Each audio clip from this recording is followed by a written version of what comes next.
आपके पास पैसे नहीं है बहुत ज़्यादा कि आप एक लॉयर पे स्पेंड करें, तो आप एक A4 साइज पेपर पे भी लिख सकते हैं। 76% केसेस अगर आप देखोगे जो कोर्ट्स में पेंडिंग है, it's about the property dispute only.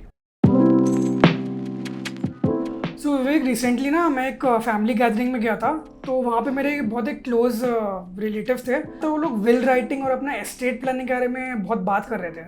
तो ये एस्टेट प्लानिंग का ये कॉन्सेप्ट क्या होता है, आप थोड़ा बता सकते हैं? एस्टेट प्लानिंग बेसिकली एक प्रोसेस होता है जहाँ पे आप ये मेक श्योर करते हो कि इवन आफ्टर डेथ जो भी आपके असेट्स हैं, जो भी आपने इन्वेस्टमेंट्स किया हुआ है, that would be distributed in the way you wanted to distribute in your family members और योर लव्ड वंस बेसिकली। तो it consist of multiple step जहाँ पे आप विल राइटिंग कर सकते हो, नॉमिनेशंस कर सकते हो, ताकि कल को अगर आप नहीं भी हो तो जो भी आपने इन्वेस्टमेंट्स किया हुआ है वो आपकी फैमिली तक सही डायरेक्शन में ट्रांसफ़र हो जाए। तो अगर किसी को बेसिकली एस्टेट प्लानिंग करना है तो उसका प्रोसेस क्या होता है? तो generally there are 4 step process of will writing. Step 1 आप ये कीजिए कि आप ये मेक श्योर करिए कि जो भी इन्वेस्टमेंट्स आपने किया हुआ है आपकी फैमिली को पता हो कि दैट यू हैव डन। तो उसके लिए आप किसी नॉर्मल A4 साइज पेपर पे या डायरी पे लिख के अपने घर पे रख सकते हैं। स्टेप 2 होता है कि जितनी भी जगह पे आपने इन्वेस्टमेंट्स किया होता है, यू मेक श्योर कि वहाँ पे नॉमिनेशंस अपडेटेड हैं आपके या जॉइंट होल्डिंग अपडेटेड है, ताकि इन केस अगर वो लोग उसके लिए अप्लाई करना चाहें तो उन्हें कोई चैलेंज फेस ना हो। Generally most of the case में लोग नॉमिनेशंस नहीं करते हैं। स्टेप 3 होता है कि आप अपना एक बेसिक विल बनाएं। व्हेन आई से बेसिक विल, कि अगर आपके पास पैसे नहीं है बहुत ज़्यादा कि आप एक लॉयर पे स्पेंड करें, तो आप एक A4 साइज पेपर पे भी लिख सकते हैं, तो विटनेस से साइन करा सकते हैं, दैट इज ऑल्सो वर्केबल। और if you want to go in a proper way तो आप एक लॉयर से कॉन्टैक्ट कर सकते हैं। 4th स्टेप है कि जो भी आपके अगर असेट्स बहुत ज़्यादा डाइवर्सिफाइड है तो दे आर मल्टीपल टूल्स, जैसे आप HUF क्रिएट कर सकते हैं, ट्रस्ट क्रिएट कर सकते हैं, इवन आपने जो विल बनाया उसको कोर्ट से रजिस्टर्ड भी करवा सकते हैं।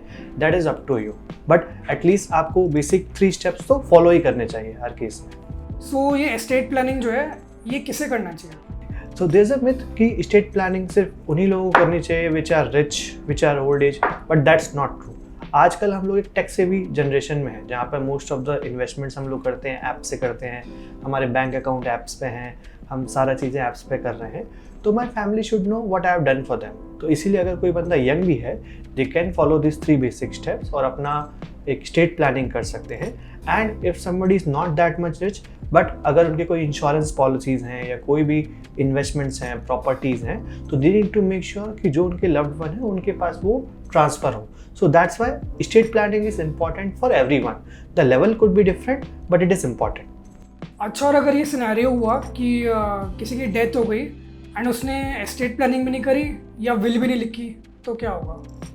तो अगर if somebody dies without a will, तो that depends on the basically family member. तो जनरली जो उनके क्लास 1 हेयर्स होते हैं, सबसे पहले प्रॉपर्टी उनको डिस्पोज की जाती है।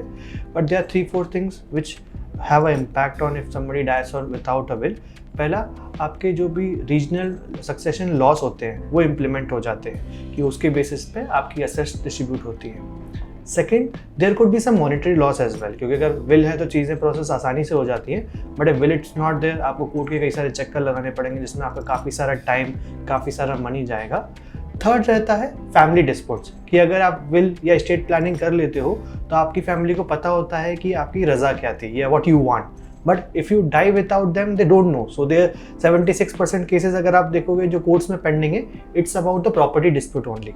So that is the key problem which generally face, or whatever the things you are doing for your loved one, if they are not getting benefited out of it, तो उसका कोई मतलब नहीं है। So that's why will writing is a very key essential element of a personal financial planning.